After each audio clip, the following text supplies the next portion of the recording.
Study IQ के audio मंथन कार्यक्रम में आपका स्वागत है। इस कार्यक्रम में यूपीएससी और राज्य सिविल सेवा परीक्षा के मेंस एग्जाम को ध्यान में रखते हुए टॉपिक को कवर किया जाएगा। हम उम्मीद करते हैं कि ये कार्यक्रम आपके मेंस एग्जाम के लिए बेहद कारगर साबित होगा। तो आइए अब इस कार्यक्रम की शुरुआत करते हैं। देश में डिजिटल क्रांति तेजी से आगे बढ़ रही है। इसी के साथ न केवल भारत में बल्कि पूरी दुनिया में लोगों के भीतर ऑनलाइन गेमिंग का क्रेज भी तेजी से बढ़ रहा है। इंटरनेट क्रांति ने देश में ऑनलाइन गेमिंग के प्रसार में खासा भूमिका निभाई है। भारत दुनिया के उन देशों में शामिल है जहां इंटरनेट की कीमत काफी कम है और इसके चलते ग्रामीण क्षेत्रों में भी लोगों की पहुंच इंटरनेट तक पहुंच गई है। जनवरी 2022 में भारत में इंटरनेट इस्तेमाल करने वाले लोगों की संख्या लगभग 658 मिलियन थी और इस प्रकार इंटरनेट यूजर बेस के मामले में भारत दुनिया में चीन के बाद दूसरे नंबर पर आता है। इंटरनेट की बढ़ती उपलब्धता ने ना भारत में ऑनलाइन गेमिंग का इस्तेमाल तेज कर दिया है, बल्कि तीन पत्ती, रमी, पबजी, फ्री फायर आदि जैसे ऑनलाइन गेमों के यूजर्स का दायरा बढ़ता ही चला जा रहा है। अब बात करें 2017-20 की, तो इसके बीच में भारत में गेमिंग उद्योग लगभग 38% की वार्षिक दर से बढ़ा है, जबकि चीन में ये 8% और वहीं अमेरिका में 10% की दर से बढ़ा है। ऑनलाइन गेमिंग उद्योग से प्राप्त राजस्व 2025 तक $5 बिलियन तक पहुंचने की उम्मीद जताई जा रही है। सरकार ने ऑनलाइन गेमिंग को स्टार्टअप इकोसिस्टम का एक महत्वपूर्ण हिस्सा माना है। इसे $1 ट्रिलियन की अर्थव्यवस्था के लक्ष्य का एक अहम हिस्सा बताया है। वर्तमान में गेमिंग सेक्टर में स्टार्टअप तेजी से बढ़ रहे हैं। ये देश की अर्थव्यवस्था में एक बड़ा योगदान दे सकते हैं और इस प्रकार भारत आने वाले समय में ऑनलाइन गेमिंग का बहुत बड़ा बाजार बनने वाला है। यहाँ पर बड़ी संख्या में लोग ऑनलाइन गेम खेलते हैं और गेम खेलने वालों में महिलाओं और बच्चों की संख्या भी काफी है। इससे उनकी प्राइवेसी और सुरक्षा की भी चिंता होती है। लेकिन अभी तक ऑनलाइन गेमिंग क्षेत्र रेगुलेट नहीं किया गया था। ऐसे में चुनौतियां और भी ज्यादा बढ़ रही थी। इससे कहीं ना कहीं गेमर्स की गोपनीय जानकारियों का लीक होने, साइबर बुलिंग और उनकी प्राइवेसी को लेकर खतरा उत्पन्न हो रहा था। फिर भारत सरकार ने इसे ध्यान में रखकर ऑनलाइन गेमिंग को रेगुलेट करने के लिए नियम जारी किए। इसलिए आज हम ऑनलाइन गेमिंग के बारे में विस्तार से बात करेंगे, जानेंगे कि ऑनलाइन गेम्स क्या होते हैं, सरकार द्वारा लाए गए नियम क्या हैं और ये नियम ऑनलाइन गेमिंग को किस तरह से रेगुलेट करेंगे।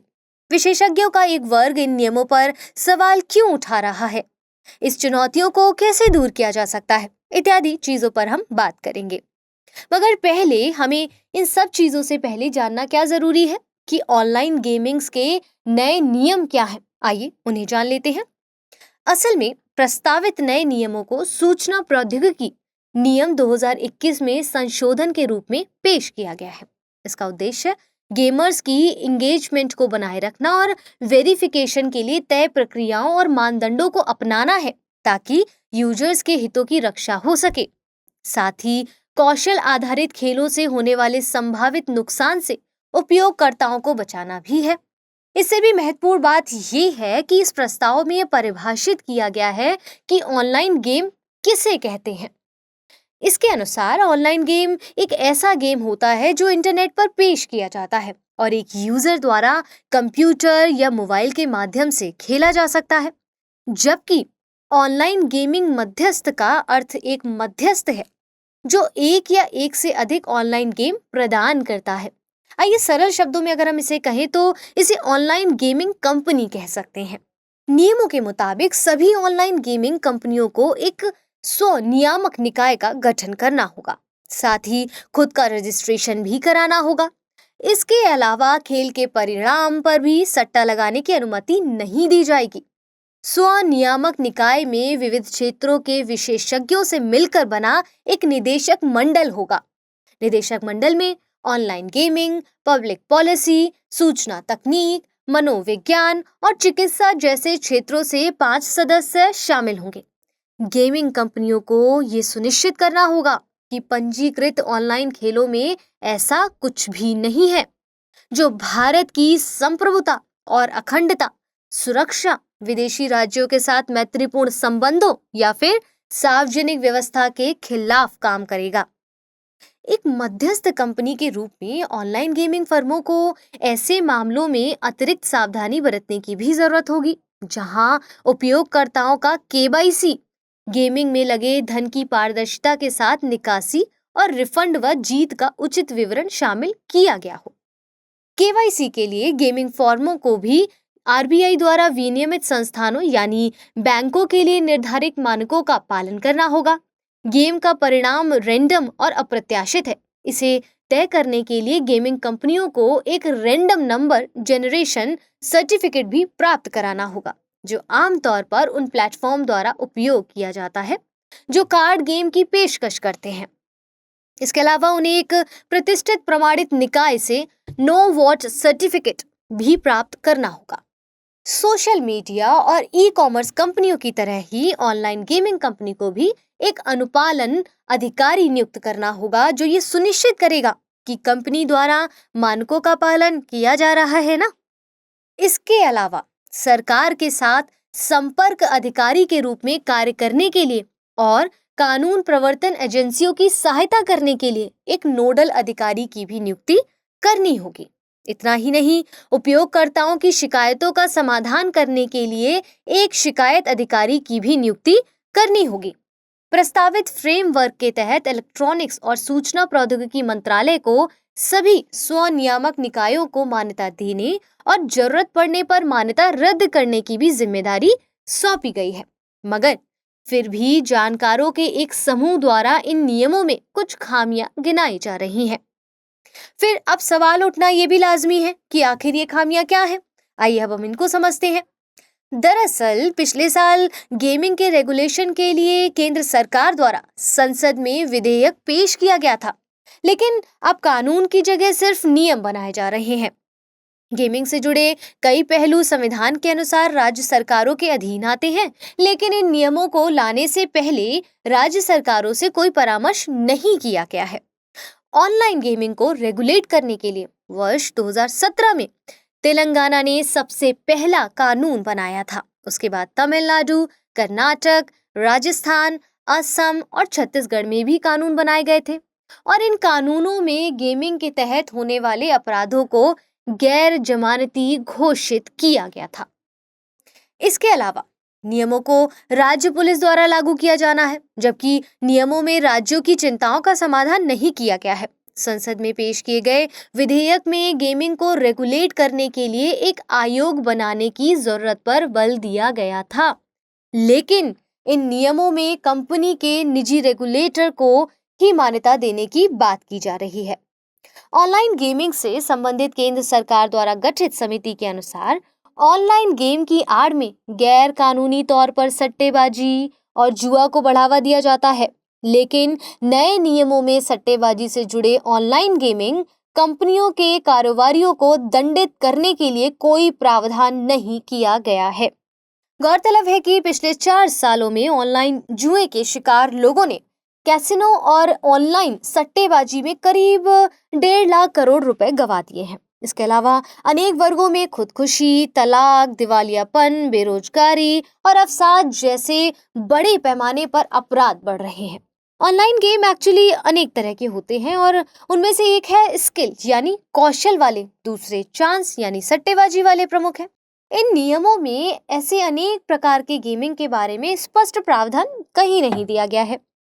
इसके अलावा दंड और जुर्माने के लिए भी कोई ठोस नियम नहीं होने की वजह से भी विदेशी कंपनियों का गैर कानूनी कारोबार बिना किसी भय के जारी रह सकता है। अब समझिए कि गेमिंग कारोबार में टैक्स चोरी एक बहुत बड़ा मुद्दा है। बिजनेस स्टैंडर्ड अखबार की रिपोर्ट के अनुसार ऑनलाइन गेमिंग कंपनियों ने 30,000 करोड़ रुपए का घोटाला किया है। पिछले 3 सालों में 58,000 करोड़ रुपए इनामी राशि का पता लगने के बाद आयकर विभाग ने ऑनलाइन गेम खेलने और जीतने वालों को नोटिस जारी करना शुरू कर दिया है। अगर टैक्स की बात की जाए ना, तो वर्तमान में ऑनलाइन गेमिंग पर 18% टैक्स के तहत कुल पुरस्कार राशि का 2.7% की प्रभावी जीएसटी की वसूली होती है, जबकि टैक्स विभाग के अनुसार कुल पुरस्कार राशि पर 28% जीएसटी लगानी चाहिए। ऑनलाइन गेमिंग से जुड़े इसी प्रकार के कई और भी मुद्दे हैं जिन पर आगे हम बात करेंगे। तो आइए अब हम देखते हैं कि वो मुद्दे कौन कौन से हैं। मुद्दों के बिना तो कोई भी विषय अधूरा है।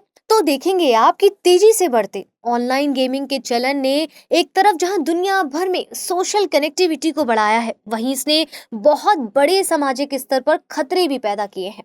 ऑनलाइन गेमिंग का सबसे बड़ा खतरा तो जो उभर कर अभी सामने आ रहा है वो क्या है? वायरस और मालवेयर डाउनलोडिंग का। उपयोगकर्ताओं के सामने हमेशा ये खतरा रहता है कि उनके कंप्यूटर या मोबाइल डिवाइस में खतरनाक वायरस आ गया तो उनकी निजी जानकारी की चोरी हो सकती है। साइबर अपराधी अपने संभावित पीड़ितों पर प्रोफाइल बनाने के लिए व्यक्तिगत जानकारी एकत्र करने का दबाव डाल सकते हैं। इसके अलावा ऑनलाइन गेमिंग के संभावित खतरों में से एक चैट फंक्शन है, जो अन्य गेमर्स की तरह बात करने की अनुमति देता है। साइबर अपराधी नाम, फोन नंबर और घर के पते जैसे संवेदनशील जानकारी एकत्र करने के लिए संभावित रूप से चैट फंक्शन का उपयोग कर सकते हैं।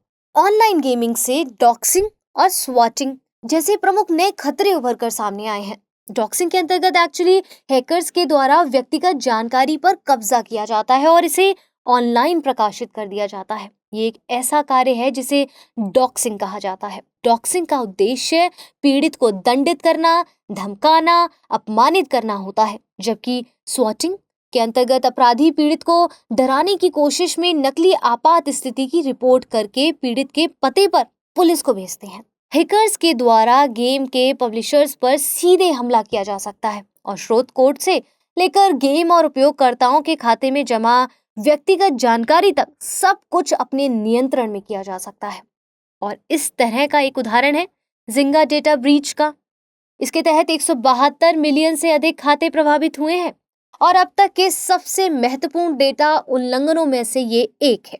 ऑनलाइन गेमिंग के दौरान चैट के माध्यम से वितरित फिशिंग ईमेल या फिर फिशिंग लिंक एक और तरीका हो सकता है जो हैकर्स को गेमर्स की डिवाइस में मालवेयर इंस्टॉल करने की अनुमति दे सकता है। इन सब के अलावा बच्चों पर ऑनलाइन गेमिंग के संभावित खतरे बढ़ते हुए हम देख ही रहे हैं। उनके साथ दुर्व्यवहार, साइबर बुलिंग, असुरक्षा, व्यक्तिगत जानकारी के लीक होने का खतरा हमेशा ही बना रहता है। साथ ही बच्चे ऑनलाइन गेम में बहुत जल्द एडिक्ट हो जाते हैं। ये उनकी शारीरिक गतिविधियों को भी प्रभावित कर सकता है और ये देखा गया है कि बच्चों में ऑनलाइन गेमिंग से अवसाद, आत्महत्या करने, पढ़ाई में मन ना लगने, चिड़चिड़ापन जैसी समस्याएं तेजी से बढ़ रही हैं। अब एक अन्य मुद्दा जिस पर अक्सर कोई बात ही नहीं करता। एक्चुअली दरअसल ऑनलाइन गेमिंग की वजह से ना हमारे पारंपरिक खेल जो है वो विलुप्त होते जा रहे हैं और अभी तक कम से कम ग्रामीण क्षेत्रों ने पारंपरिक खेलों के अस्तित्व को बनाए रखा था, लेकिन वहां भी एंड्रॉइड फोन और पारंपरिक खेलों को हजम करते देखे जा रहे हैं। इन खेलों ने बच्चों का शारीरिक और मानसिक विकास होता था। इससे अन्य बच्चों के साथ घुलने मिलने का भी मौका मिलता था। इससे उनका सामाजिक दायरा तो बढ़ता ही था, साथ ही शिक्षा और खेलों में भी उनके द्वारा अच्छा प्रदर्शन करने की संभावनाएं बढ़ जाती थी। अब ऐसे में सवाल है कि आगे की राह कैसे तय की जाए। आइए समझते हैं। तो सरकार को ऑनलाइन गेमिंग से संबंधित मुद्दों पर बारीकी से विचार करने की जरूरत है। साथ ही राज्यों के साथ विचार विमर्श करने के बाद ही गेमिंग नियमों को लागू करना चाहिए। इन नियमों का उल्लंघन करने वालों के लिए कड़ी सजा का प्रावधान होना चाहिए ताकि उल्लंघनकर्ताओं के मन में डर पैदा हो। बच्चों के भविष्य के साथ किसी भी प्रकार की खिलवाड़ बर्दाश्त नहीं होनी चाहिए। माता पिता को भी इस पर ध्यान देना होगा कि उनका बच्चा किस प्रकार का गेम खेल रहा है और बेहतर होगा कि वे अपने बच्चों के साथ ज्यादा वक्त बिताएं और उन्हें आउटडोर गेम खेलने के लिए भी प्रोत्साहित करें। इसके अलावा सरकार को ऑनलाइन गेमिंग के वर्गीकरण को स्पष्ट रूप से परिभाषित करना चाहिए। उसे स्किल वाले गेम या चांस वाले गेम को लेकर किसी भी प्रकार की कोई कंफ्यूजन नहीं छोड़ना चाहिए। वहीं उपयोगकर्ताओं को भी ध्यान देना होगा कि वे अवैध स्रोतों से गेम डाउनलोडिंग करने से बचें। इस प्रकार वे अपने कंप्यूटर और स्वयं को सुरक्षित रख सकते हैं। किसी भी प्रकार के खतरे की आशंका हो तो तुरंत आधिकारिक प्राधिकरण से संपर्क करना चाहिए। सुरक्षा के मद्देनजर सबसे महत्वपूर्ण बचाव ये है कि ऐसे किसी भी लिंक पर क्लिक करने, किसी भी अटैचमेंट को खोलने या किसी भी ईमेल का जवाब देने से बिल्कुल बचें जिसके बारे में आप अनिश्चित महसूस कर रहे हों और इस प्रकार हम स्वयं और अपने समाज को एक बेहतर रास्ता दिखा सकते हैं। साथ ही हमारी ये भी जिम्मेदारी बनती है कि समाज के अन्य लोगों को भी इसके बारे में ज्यादा से ज्यादा हम जागरूक करें। कुल मिलाकर सार ये है कि नए नियम गेमर्स की सुरक्षा और नवाचार के बीच संतुलन लाने का प्रयास करते हैं, लेकिन देखना होगा कि इन नियमों का पालन और क्रियान्वयन बेहतर तरीके से होता है या नहीं। कोई भी कानून या नियम का फायदा तब तक नहीं मिलता जब तक उन्हें प्रभावी तरीके से लागू नहीं किया जाए, और इसीलिए ये सरकार और गेमिंग कंपनी दोनों की जिम्मेदारी बनती है नियमों का बेहतर तरीके से अनुपालन सुनिश्चित हो सके। अब चलिए जरा अपना कॉपी और कलम निकाल लीजिए और आज के मंथन पर आधारित सवाल को नोट कर लीजिए। तो आज का आपका सवाल है, गेमिंग की लत बच्चों को कैसे प्रभावित करती है? इस लत से निपटने का अच्छा तरीका क्या हो सकता है? औचित्यपूर्ण उत्तर दीजिए। तो फिलहाल के लिए इस ऑडियो मंथन में इतना ही। जल्द मिलेंगे एक और ऑडियो मंथन के साथ। तब तक के लिए धन्यवाद।